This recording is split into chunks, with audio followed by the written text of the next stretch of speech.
Welcome guys sa bagong nating video. Magandang araw guys, kumusta kayo lahat dyan? Merong ibabahagi sa inyo guys, yung simpleng ibabahagi ko sa inyo yung about sa punsoy. Maniwala ka ba sa punsoy guys? Yung punsoy sinasabi nila. Marami nang sa paniniwala nila sa punsoy guys. Marami na dyang na-stuck yung isip. Kumbaga na-paralyze kasi naniniwala sa punsoy hindi gumalaw. Hindi po totoo yan guys, kasi ang totoo po ay kailangan natin gumalaw o kumilos guys o mag-execute tayo. Okay guys, ako nga pala si Diosdado Alaman, si dating OFW. Ngayon andito na sa Pilipinas. Nagpapahinga guys, papahinga muna, pero babalik pa rin ako guys sa pagiging OFW kasi hindi pa naman ako talaga nag-for good guys sa pagiging OFW kasi wala pa akong stable na negosyo dito sa Pilipinas. Dati guys meron akong extra income, dati ko nga bansa na pinupuntahan, source of income, pero nagasto ko yung puhunan guys, hindi ko siya na ma-manage ng maayos. Dapat nun guys ay i-reinvest guys, dapat yun. Kahapon pala guys ay hindi ako nakapag-apply guys. Ngayon hindi ako napag-apply kasi Lunes yung apply ko guys. Papunta ako na Pagadian guys, ang layo guys, siguro 3 hours sa biyahe sa motor guys.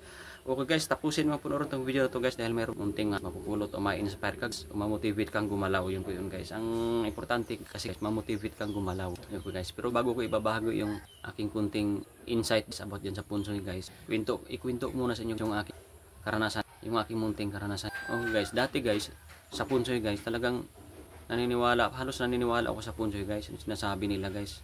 Pero parang nagdadalawang isip ako na paniniwalaan yung punsoy kasi nasa isip ko na guys yung punsoy ay parang sa Chinese.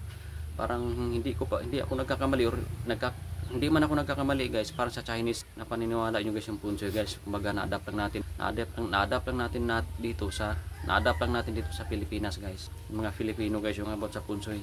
Yung punsoy guys, yung iba naniniwala dyan, hindi naman masama guys, na may punsoy ka, may ilalagay ka dyan sa may ilalagay tayo dyan sa pinto dyan, mga natin dyan, kahit saan natin ilagay yung punsoy. Pero hindi ako naniniwala dyan guys sa punsoy guys.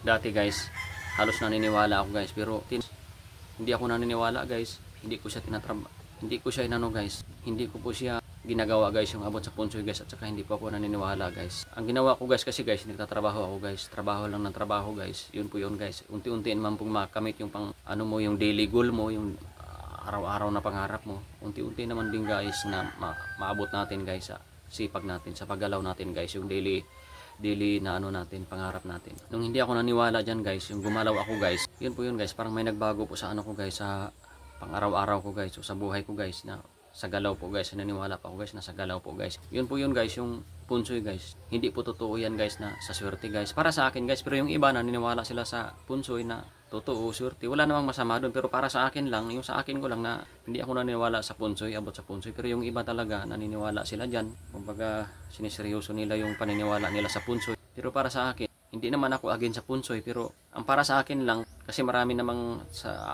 naniniwala abot sa punsoy, yung umaasa sa punsoy, yung naniniwala sa punsoy. Pero para sa akin lang to, na hindi ako naniniwala abot sa punsoy, kasi para sa akin po napaparalyze ako dyan, na-stuck yung isip ko dyan, hindi gagalaw yung isip ko, na-stuck ako dyan. Kaya hindi po ako naniniwala dyan sa punsoy na yan. Yung kapatid ko nga may punsoy daw doon sa bahay, pero kukunin man ng mama ko daw kasi yung punsoy daw ilalagay na lang sa purok. Yan po yung guys, yung kwento about sa punsoy guys, hindi po totoo para sa akin yan. Ilong ko na sa iba, sa paniniwala nila, hindi naman may mag-comment dito guys, hindi naman sabihin magalit, mag-comment dyan kung pinaglalaban nila yung punsoy nila, okay lang yun, pero para sa akin lang yun.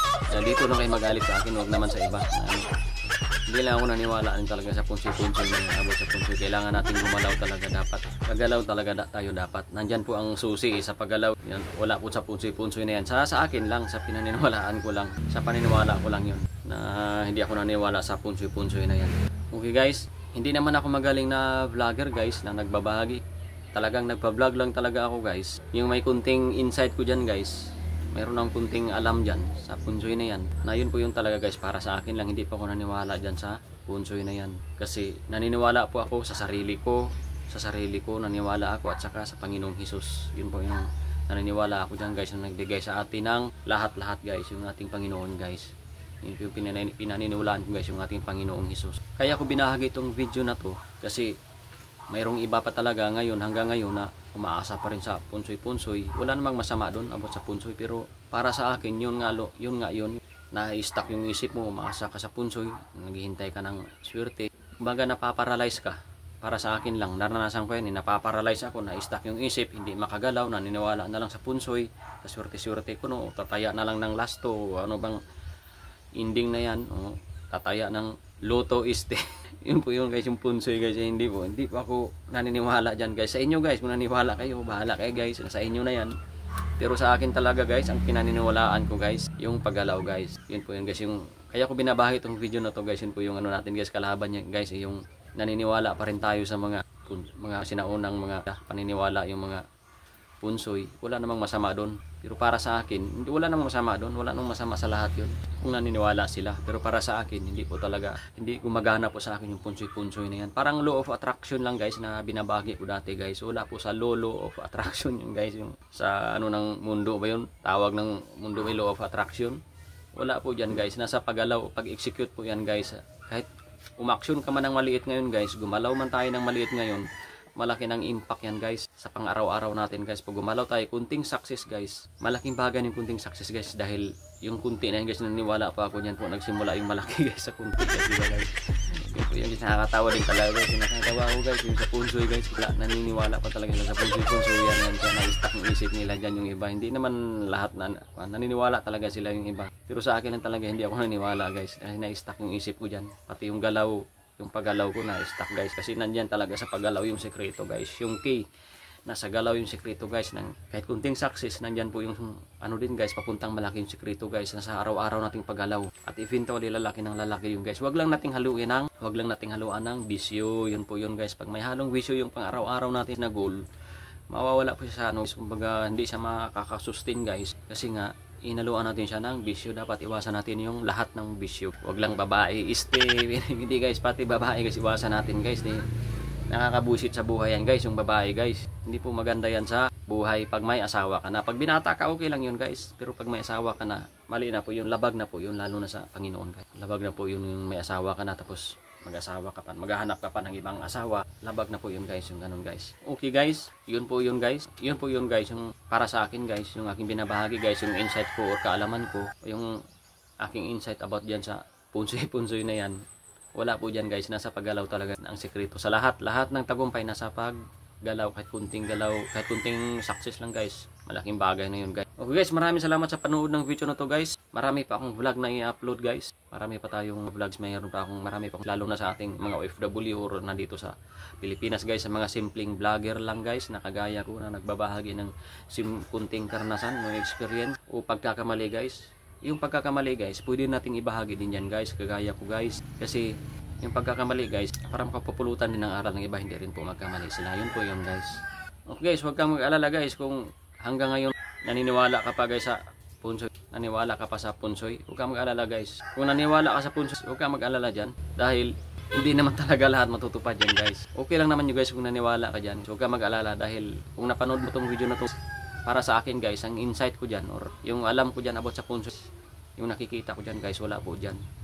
Nakikita ko guys, nasa paggalaw o action. Kagandahan po guys, pag gumalaw o action ka guys, may kunting success guys. Masaya ka guys.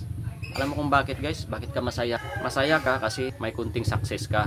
Yun po yun guys. Okay guys, mayroon pala tayong group sa mga heavy equipment operator guys, sa HC Malupit Group.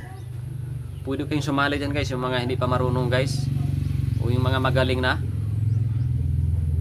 Pwedeng sumali niyan guys, lahat guys, para sa lahat po yun, para mag-share ng kanilang magaling at alam, para matulungan naman yung mga ibang OFW guys, para matulungan naman yung ibang hindi pa marunong o magbigay impact sa mga tao o sa ating mga kapwa na hindi kapwa operator, na hindi marunong masyado, yung mga hindi pa talaga marunong guys, makapagbigay tayo ng tulong o impact sa kanila guys, na ating matulungan guys. Yun po yun, kasi masaya po guys pag may tumulong tayo, kay kunting tulong na guys, masaya na po yun guys. Yung ating alam o ano ba dyan, pera, lahat, kung anong may tulong natin guys, malaking bagay po yun guys. Yun po yung matawag na, sinasabi ko sa vlog dati guys, value. Yun po yun guys, value. Hindi po mahalaga ang pera guys. Ang pera guys, nawawala yan, nasusunog, pero yung pagtulong mo guys, halos hindi mawawala yan guys. Yun po yun guys. Okay guys, maraming salamat sa panood ng video na to. Kung nagustuhan mo tong video na to, pwede mo akong i-like, pwede mo akong i-follow, i-like, comment, and share sa atong video para ma-notify ka sa mga bago nating video. Pwede mo rin akong i-subscribe guys sa aking YouTube channel. Mayroon akong YouTube channel dito guys, sa link nito guys. Sa lahat ng aking mga vlog guys ay nasa YouTube po guys, sa OFW journey, province journey. Yun po yun guys. Journey sa probinsya at journey sa probinsya at journey din ng mga OFW. Okay guys. Okay guys, maraming salamat sa panood ng video na to. Sana magustuhan itong video na to. Okay guys, hanggang dito na lang yung video natin. Maraming salamat sa panonood. Sa Lucas 10:16 sabi ng Panginoon, ang mapagkatiwalaan sa maliit na bagay ay mapagkatiwalaan din sa malaking bagay. Ang madaya sa maliit na bagay ay madaya rin sa malaking bagay. Okay guys, maraming salamat sa panood ng video na to guys. See you my next vlog. Bye bye. Ciao, love you.